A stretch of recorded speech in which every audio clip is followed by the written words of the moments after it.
नमस्कार दोस्तों, आपके अपने YouTube channel Abhay Singh fearless world में स्वागत है। और आज की इस वीडियो में हम लोग जानने वाले हैं health and safety culture and behavioural change programme.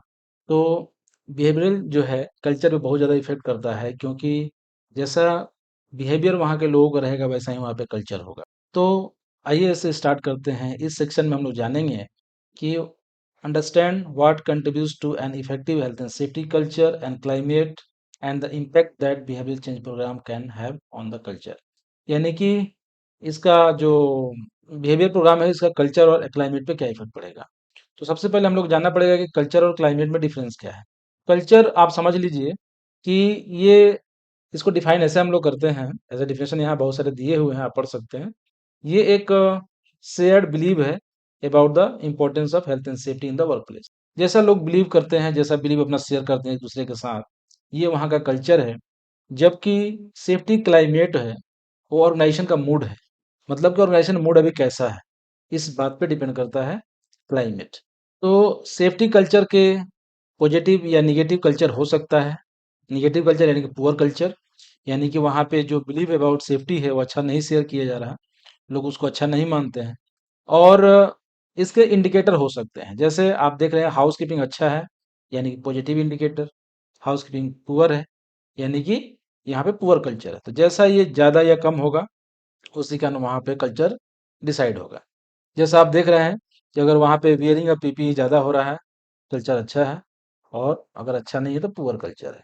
Bad staff relationship, accident, ill health statistics बताएगा। तो ये सारी चीज़ें हैं। Climate safety climate assessment tool भी होते हैं। ये जनरली क्या है कि लीडर के ऊपर डिपेंड करता है, वहाँ मैनेजमेंट स्टाइल है। और ये जो मूड है ना, हमेशा चेंज होते रहता है टाइम टू टाइम, जो सेफ्टी क्लाइमेट है। तो इसके कुछ असेसमेंट टूल है: organisational commitment, health and safety behaviour, health and safety trust, unability of the procedure, engagement in health and safety, peer group attitude, resource of health and safety, और accident and near miss reporting. ये सारी चीज़ें जो है safety climate assessment tool है। तो इसको हम लोग परसेप्शन और एटीट्यूड सर्वे के द्वारा बहुत सारे क्वेश्चन पूछते हैं, और हम लोग क्लाइमेट जो ऑर्गेनाइजेशन है उसका मूड जान सकते हैं, यानी कि वहाँ का क्लाइमेट जान सकते हैं। क्लाइमेट मतलब ये जो मूड है वो हमेशा चेंज होते रहता है। फाइंडिंग ऑफ इंसिडेंट इन्वेस्टिगेशन से हम लोग भी पता कर सकते हैं मूड। और इफेक्टिवनेस ऑफ कम्युनिकेशन, यानी कि कम्युनिकेशन इफेक्टिवनेस मतलब transfer of information from one person to another person with information being understood by other by both the sender and receiver. Evidence of commitment by personnel at all level. अब आइए जानते हैं कि what में promote A positive health and safety culture और climate, क्या promote कर सकता है। तो अगर आपको अपने यहाँ कल्चर डेवलप करना है, क्लाइमेट डेवलप करना है, तो मैनेजमेंट कमिटमेंट एंड लीडरशिप होनी चाहिए। यानी कि जैसा आप बोल रहे हैं वैसा आपको करके दिखाना है। ऐसा नहीं आप मीटिंग बोल रहे हो कि सेफ्टी करना है, हमें ये चीज़ें करनी है, वो चीज़ें करनी है, और जब साइड में जाते हो तो अपने इंजीनियर को बताते हो कि अरे कर जैसे करना है। तो इस तरीके से नहीं होता है। तो मैनेजमेंट कमिटमेंट एंड लीडरशिप होनी चाहिए, यानी कि लीड बाय एग्जांपल होना चाहिए। और उसके बाद जो है high business profile to health and safety, यानी कि हमारे बिजनेस में हेल्थ एंड सेफ्टी इंटीग्रेट होना चाहिए। चाहे हम न्यूज़ लेटर दें, मिनट्स ऑफ मीटिंग हो, नोटिस हो, एडवर्टाइजमेंट हो, ब्रोचर है, उसमें हम लोग सेफ्टी को इंक्लूड करें। प्रोविजन ऑफ इंफॉर्मेशन हो, यानी कि it is really important to provide information about health and safety matter in the form of poster, leaflet, और in the staff newsletter. तो इन सब चीज़ों से अगर हम देते हैं, पोस्टर बैनर लगाते हैं अपने साइटों पे, तो इससे भी कल्चर डेवलप होगा। Involvement and consultation. इन्वॉल्वमेंट का मतलब कि अगर कुछ भी हो तो उनसे राय लेना, और कंसल्टेशन का मतलब ये वन वे कम्युनिकेशन है। तो ये सारा चीज़, चाहे रिस्क असेसमेंट हो, वर्क प्लेस इंस्पेक्शन हो, एक्सीडेंट इन्वेस्टिगेशन हो, सेफ्टी कमेटी मीटिंग हो, वर्कर का इन्वॉल्वमेंट और उनकी कंसल्टेशन मतलब उनसे बात भी करनी है, उनकी राय जाननी है इन सब चीज़ों में। और साथ में also legal requirement to consult with the employ in good time regarding, legal requirement तो है ही, तो ये होना चाहिए। उसके बाद जो है ट्रेनिंग, अगर सेफ्टी ट्रेनिंग ज़्यादा हो रहा है वहाँ पे, कल्चर ऑब्वियस है कि डेवलप होगा। प्रमोशन ऑफ ऑनरशिप, यानी कि उनका पार्टिसिपेशन बढ़ा रहे हैं, उनसे हर एक चीज़ पूछ के कर रहे हैं, उनका भी डिसीजन शामिल कर रहे हैं। इससे क्या बढ़ता है, पार्टिसिपेशन बढ़ता है। और उनकी ओपिनियन अगर ली जाएगी तो पार्टिसिपेशन बढ़ेगा, तो उसमें ऑनरशिप डेवलप होगा। और उसके बाद जो है सेटिंग एंड मीटिंग टारगेट, यानी कि टारगेट सेट करना, हम क्या अचीव करना चाह रहे हैं, क्या एक्सीडेंट जो है हम लोग जीरो की तरफ बढ़ना चाह रहे हैं, या कितनी हमारी एलटीआई फ्रीक्वेंसी होनी चाहिए। तो इस तरीके से अगर हम टारगेट देते हैं तो सेटिंग एंड मीटिंग टारगेट करते हैं, तब भी कल्चर डेवलप होता है। अब आइए जानते हैं कि फैक्टर दैट में promote a negative health and safety culture और क्लाइमेट। तो ऑर्गेनाइजेशनल चेंज हो रहा है, there are numerous factor for contribute to a negative health and safety culture और क्लाइमेट। ऑर्गेनाइजेशनल चेंज हो रहा है मतलब बार बार चेंजिंग हो रही है, लाइक मर्ज किया जा रहा है, रिलोकेशन किया जा रहा है, रिडंडेंसी है। तो ये सारी चीजें जो है ना, जो चेंज हैं बार बार, इससे जो है कल्चर गिरेगा, पुअर होगा। तो कल्चर जो चेंज है, मैंने पढ़ाया भी कि कोई भी चेंज होना, उसको स्मूथली करना चाहिए, अचानक से नहीं करना चाहिए, सबकी राय लेनी चाहिए। प्रिंसिपल ऑफ ऑर्गेनाइजेशन चेंज है, उसको समझना है हमको। Lack of confidence in organisational objective and method, यानी कि जो कंपनी ने मेथड डेवलप किया है काम करने का, जो ऑब्जेक्टिव सेट किया है, उसमें लोगों का कॉन्फिडेंस नहीं है कि ये हो पाएगा, तभी कल्चर जो है इन्फ्लुएंस होता है निगेटिवली। अनसर्टेनिटी ज़्यादा हो, अनसर्टेनिटी का मतलब वर्कर में इनसिक्योरिटी है, कभी भी हमको निकाल दिया जाएगा, कभी भी हमको हटा दिया जाएगा यहाँ से। इस तरह से होने से वहाँ पे डिससैटिस्फैक्शन, लैक ऑफ इंटरेस्ट देखने को मिलेगा, poor attitude toward the company है कलीग जो है देखने को मिलेगा। और इससे जो है वो कल्चर वहाँ पे, health and safety culture poor होने लगता है। Management decision that prejudice mutual trust और lead to confusion regarding the commitment. Management का ऐसा डिसीजन है जिससे क्या है, ट्रस्ट जो है कम हो रहा है और कंफ्यूजन बढ़ रहा है, ऐसे में भी कल्चर जो है डाउन हो जाएगा। अब अगर कल्चर चेंज करना है, there are three factor that should be considered when changing the culture, managing a change of the culture. यानी कि सबसे पहले dissatisfaction with existing situation, too many near misses हो रही हैं, तो ये है a vision of the new safety culture, understanding how to achieve. तो एक नए कल्चर से एक और अच्छे कल्चर में जाना है जो पुराना कल्चर है, तो हम लोगों को ये तीन फैक्टर को कंसिडर करना पड़ेगा। तो सबसे पहले हम लोगों को प्लानिंग एंड कम्युनिकेशन करना पड़ेगा, यानी कि हमें हमारा कल्चर अभी क्या है और कहाँ पे हमें पहुंचना है। जैसे हम लोग कल्चर मॉडल के बारे में हम लोग जानेंगे तो उसमें पता चल जाएगा कि हम लोग, हमारा कल्चर किस लेवल पे है, स्टेज ऑफ कल्चर है ना। तो आगे हम लोग को पढ़ना है। तो यहाँ पे आप देख लो कि सबसे पहले हमें प्लानिंग करनी है। जब प्लानिंग करनी है तो लोगों को पता होना चाहिए कि भाई हम क्या चेंज कर रहे हैं, और उनको इसके बारे में इंफॉर्मेशन होनी चाहिए, किसी तरह का र्यूमर क्रिएट ना हो। र्यूमर मतलब अफवाह किसी तरह का ना हो, लोगों के बीच में गलत फहमियाँ ना हो। तो सारा चीज़ क्लियर होना चाहिए। इंटरव्यू इसके लिए या जो भी आप कर सकते हैं करिए, लोगों को बताइए, समझाइए, इफेक्टिव कम्युनिकेशन करिए।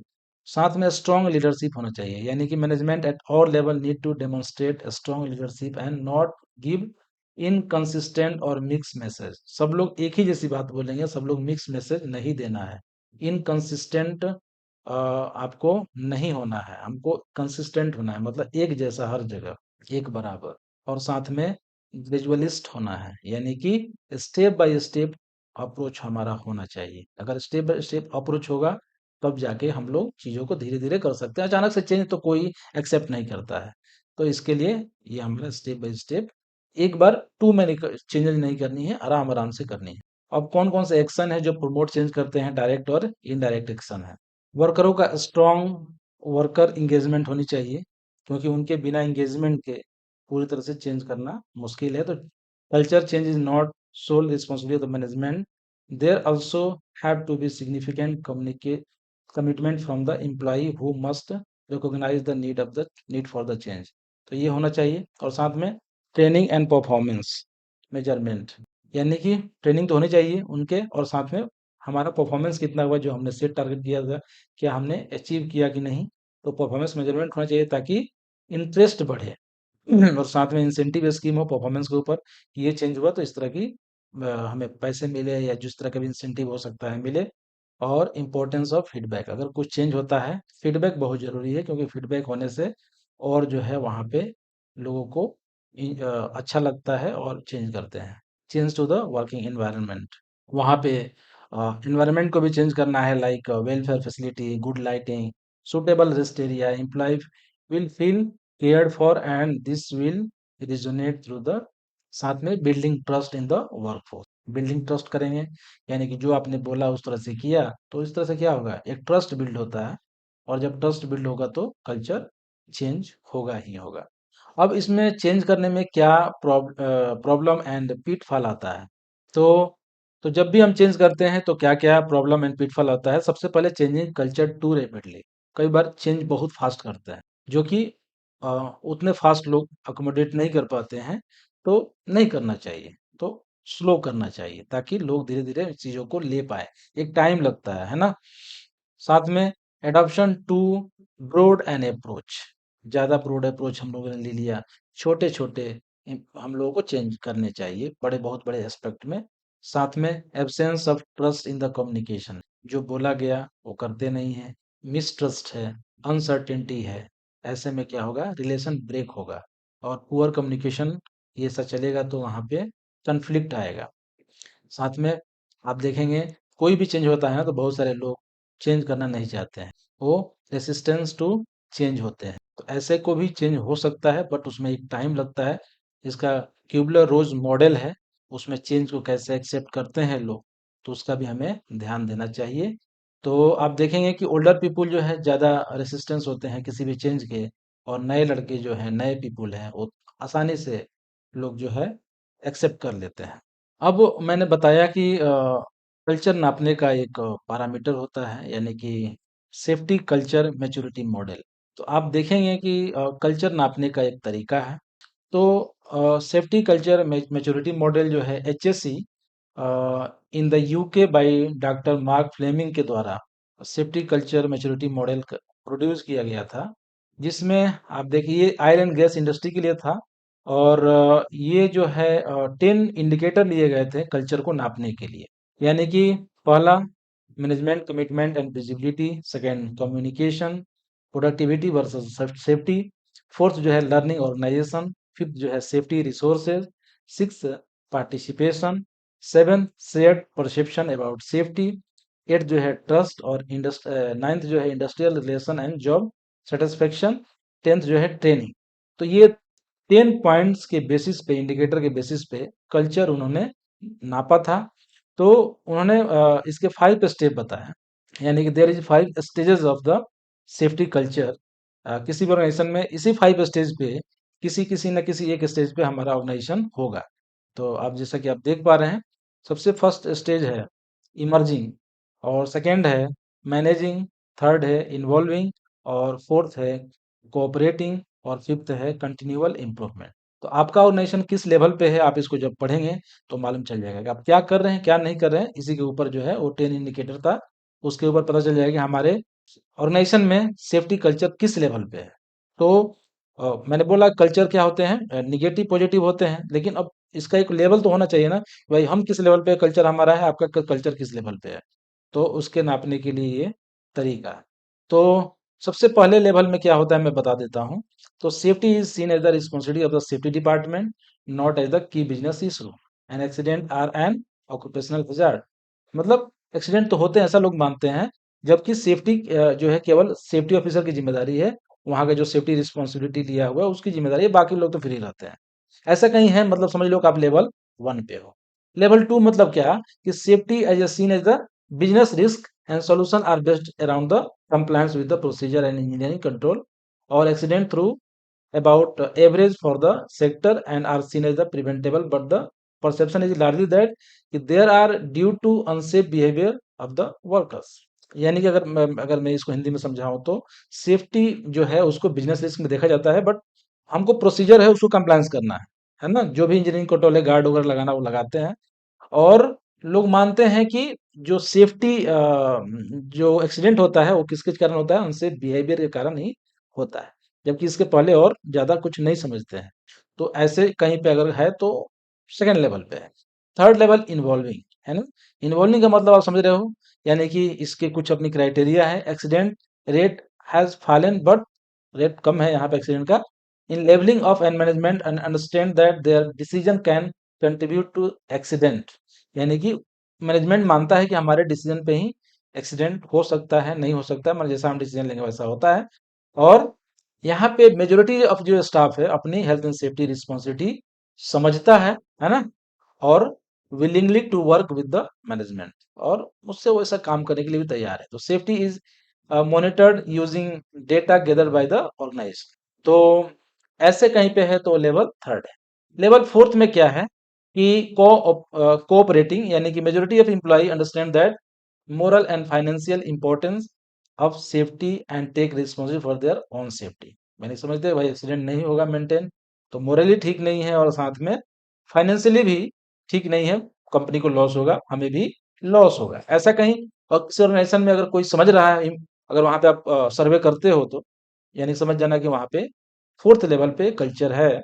और there is significant shift toward the using a preventable measure to reduce the risk of accident, and data is effectively and safely is considered outside of the work as well as at work, for example promotion of health and safety lifestyle। तो ये ऐसा कहीं है तो cooperation में है।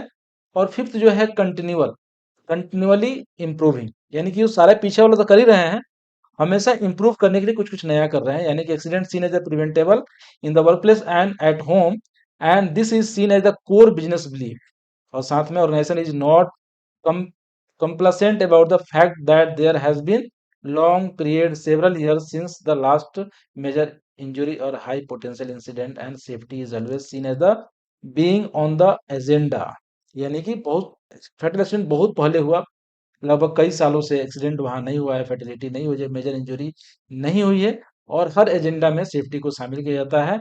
और there are still measures to monitor the safety performance, but the process are working well, and safety is seen as a critical to the business by all employ. और अगर ऐसा कोई लोग सोच रहे हैं वहाँ के लोग, तो कंटिन्यूअली इम्प्रूविंग वहाँ पे कल्चर है, और वहाँ पे कल्चर 5 लेवल का है। तो आप इन पांचों को पढ़ के आप समझ जाइए कि आपका ऑर्गेनाइजेशन किस लेवल पे है। अब देखो आप ये जो कल्चर तीन तरह के हो जाते हैं, है ना, वो तो कल्चर का लेवल हो गया। तो concept of blame, no blame and just culture. कई जगह ब्लेम कल्चर है, कई जगह पे नो ब्लेम कल्चर है, कई जगह पे जस्ट कल्चर है। तीनों को एग्जांपल समझते हैं। एक ब्लेम कल्चर का मतलब कुछ भी हो रहा है तुम्हारी गलती है, उसकी गलती है, ऐसा हम किसी को गलत ठहरा रहे हैं, इसको बोलते हैं blame culture. No blame culture, कोई एक्सीडेंट हुआ, जो उसके लिए रिस्पॉन्सिबल था, अकाउंटेबल था, उसको कुछ बोल ही नहीं रहे हैं, भाई तुमने ये गलती किया, तुम्हें ये नहीं करना चाहिए, हम कुछ बोल ही नहीं रहे हैं। नो ब्लेम कल्चर, किसी को कोई फर्क नहीं पड़ा। जस्ट कल्चर ये दोनों को बैलेंस करता है, दोनों को बीच में आता है, यानी कि अगर जो रिस्पॉन्सिबल सब पूछा भी जाता है भाई क्यों हुआ, और ब्लेम भी नहीं किया जाता है, ऐसे को हम लोग जस्ट कल्चर बोलते हैं। डेकर आ, यानी कि आप देखो तो जस्ट कल्चर ज्यादा अच्छा है, और डेकर ने डेवलप किया था, इसलिए डेकर हम लोग ब्रैकेट में लिखे हैं। अब आइए जानते हैं बिहेवियरल चेंज प्रोग्राम्स। कल्चर को चेंज करना है तो बिहेवियरल चेंज तो भाई करना ही पड़ेगा। तो इसीलिए आपने सुना होगा कि आपकी कंपनी में बिहेवियर बेस्ड सेफ्टी मैनेजमेंट आ रहा है, जिसको शॉर्ट में BBSM बोलते हैं। बिहेवियरल सेफ्टी आ रहा है। तो ये सब एक ही चीज है, एक ही नाम है। तो बिहेवियरल चेंज प्रोग्राम जो है, इसके बारे में हम लोग यहाँ पे जानने वाले हैं। तो आइए अब जानते हैं बिहेवियरल चेंज प्रोग्राम के बारे में। तो जैसा कि आप जानते हैं बिहेवियरल चेंज प्रोग्राम यानी कि BBMSM, यानी कि बिहेवियरल सेफ्टी बोलते हैं इसको, और बिहेवियर बेस्ड सेफ्टी बोलते हैं। यानी कि बिहेवियर बेस्ड सेफ्टी जो है ये आपको एट रिस्क बिहेवियर को आइडेंटिफाई करता है और कम करता है ना। तो इसके फायदे भी हैं, जैसे कि अगर इसको आप इम्प्लीमेंट करते हैं तो आपके यहाँ एक्सीडेंट जो है कम होगा, क्योंकि ज़्यादातर एक्सीडेंट अनसेफ बिहेवियर के कारण होता है। तो बिहेवियर ही जब कंट्रोल हो जाएगा तो एक्सीडेंट होने की संभावना कम होगी। मैनेजर की विजिबिलिटी बढ़ेगी आपके यहाँ साइटों पे, और behaviour and attitudes can influence the culture to the perception. तो इसलिए बिहेवियर जब चेंज करेंगे तो कल्चर भी चेंज होगा। Behaviour determine the performance of system, यानी कि सिस्टम की परफॉर्मेंस भी आपके यहाँ बढ़ने वाली है। कुछ एडवांटेज और डिसएडवांटेज हैं इसके, आप देखिएगा। एडवांटेज में बताया कि जैसे कि सेफ्टी इंप्रूव होगा आपके साइट पे, और डिसएडवांटेज में ये है कि कई बार हम लोग इसमें ज़्यादा टाइम ये हो सकता है, किल हो सकता है, और इसमें किसी इंडिविजुअल के बिहेवियर पे हम फोकस कर सकते हैं, मैनेजमेंट में नहीं कर सकते हैं। ये सारी देखें आप पढ़ेंगे यहाँ पे। और कई बार ये suspicious of A blame culture भी हो जाता है, अगर सही से यूज नहीं किया। तो principle of behaviour change programme क्या है? तो प्रिंसिपल ये कहता है कि जैसा कि आप जानते हैं कि जो एक्सीडेंट होता है, 98% एक्सीडेंट अनसेफ बिहेवियर के कारण, 10% एक्सीडेंट अनसेफ कंडीशन के कारण, और 2% एक्सीडेंट भगवान के हाथ में रहता है। तो अगर हम लोग देखें तो अनसेफ एक्ट जो करता है वो आदमी करता है, यानी कि बिहेवियर होता है, और 10% जो अनसेफ कंडीशन है वो भी कोई ना कोई आदमी ही करता है।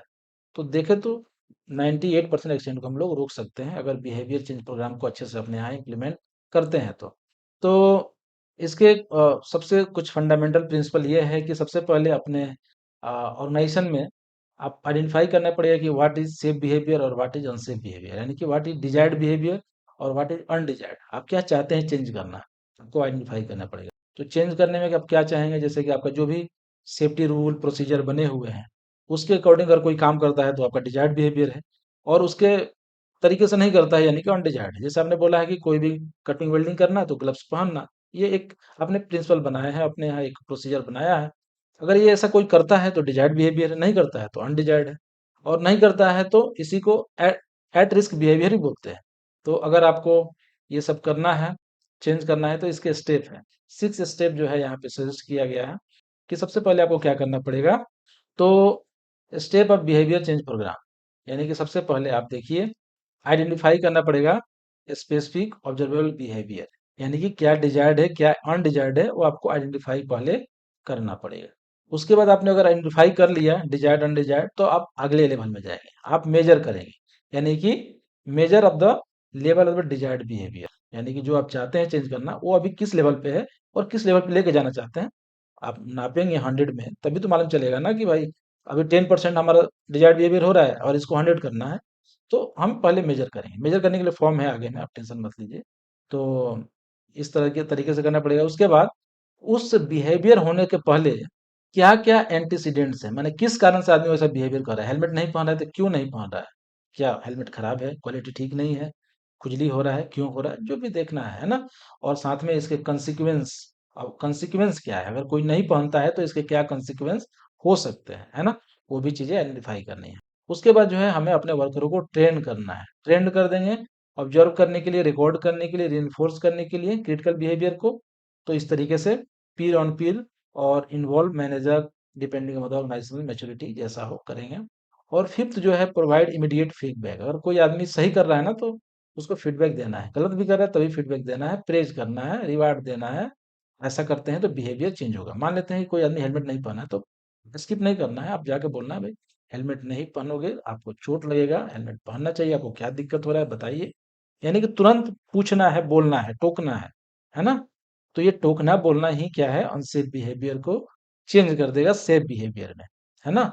और जो अच्छा कर रहा है उसको प्रेज करना है, रिवार्ड देना है, और जो खराब कर रहा है उसको समझाना भी है। और सिक्स्थ स्टेप जो है feedback safe and unsafe behaviour levels regularly to the workforce and celebrate success together and show the improvement that being made. Feedback देना है सेफ एंड अनसेफ बिहेवियर पर लेवल रेगुलरली, और जो कुछ भी हो आप एक साथ एंजॉय करिए, मतलब सक्सेस को एक साथ सेलिब्रेट करिए।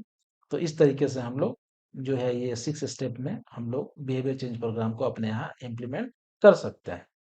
ये फॉर्म है मतलब नापने के लिए कि आप आपके यहाँ डिजायर्ड बिहेवियर का क्या लेवल है और अनडिजायर्ड बिहेवियर का क्या लेवल है। जैसे आप गए एक फॉकलिफ्ट ट्रक को यूज कर रहा है ना, तो पहले ट्रक यूज कर रहा है और वहां पे आप जाते हैं तो आप ये सारी चीजें एक चेकलिस्ट बना के जाते हैं, सेफ अनसेफ कितना हुआ तो आप उसको नोट करते हैं।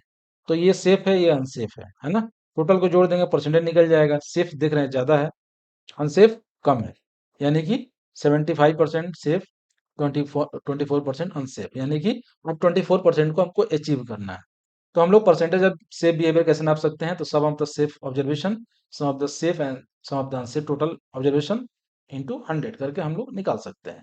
इस तरीके से हम लोग पता कर सकते हैं कि हमारे यहाँ चेंज कितना हो रहा है। अभी हम लोग नाप रहे हैं और फिर जब कुछ दिन के बाद नापेंगे तो इस तरीके क्या होगा, हमारा पता चलेगा कि हमारा कल्चर जो है, हमारा जो डिजायर्ड बिहेवियर है कितना इन्फोर्स हो रहा है, कितना लोग यूज कर रहे हैं। तो organisational condition need for the success in behaviour change programme, क्या कोई भी ऑर्गेनाइजेशन बिहेवियर बेस्ड सेफ्टी को इम्प्लीमेंट कर सकता है, तो नहीं कर सकता है, क्योंकि बिहेवियर चेंज प्रोग्राम को इम्प्लीमेंट करने से पहले आपके पास कुछ बेसिक चीजें होनी चाहिए। अगर आपके पास वो नहीं है तो फिर आप चले बिहेवियर बेस्ड सेफ्टी लगाने तो नहीं हो पाएगा।